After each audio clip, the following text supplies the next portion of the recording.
La relation, c'est quoi et à quoi ça sert? C'est un besoin fondamental de communiquer, d'échanger, d'interagir et d'être en lien avec l'autre.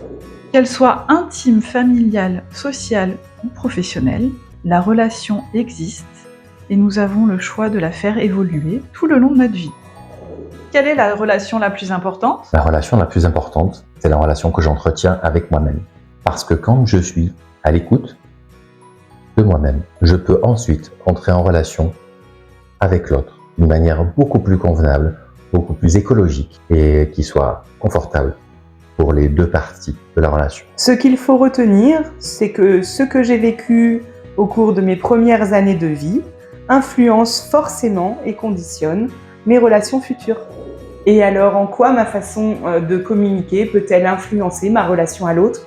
Jacques Salomé a développé une méthode qui se nomme la méthode ESPER, avec toute l'hygiène relationnelle qui va autour de cette pratique depuis de nombreuses années maintenant et bien connue de la plupart d'entre nous, qui symbolise l'écharpe comme étant le symbole de la relation à l'autre et à soi.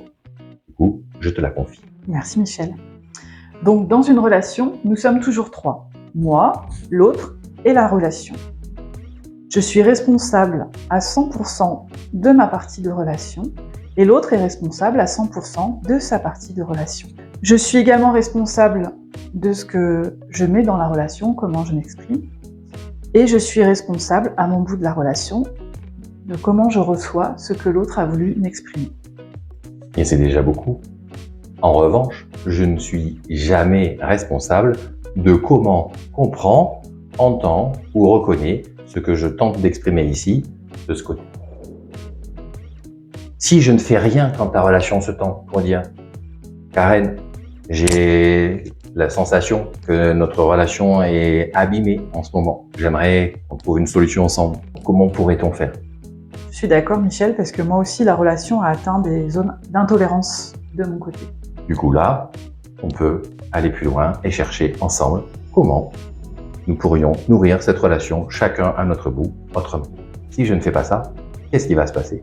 C'est qu'à un moment ou à un autre, la relation va devenir potentiellement nocive ou toxique.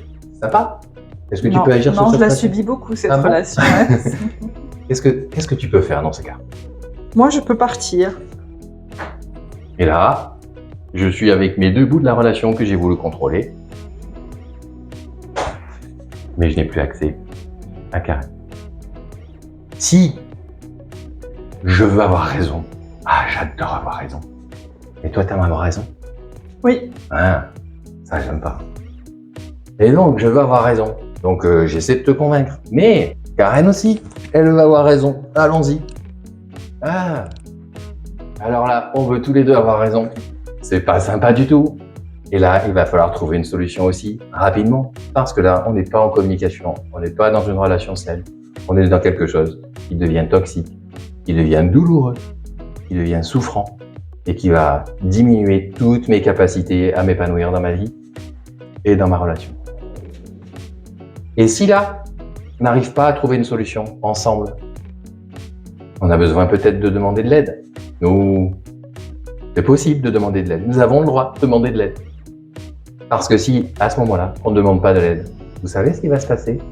C'est qu'à un moment ou à un autre, dans la relation, peut-être Karen va être plus forte que moi.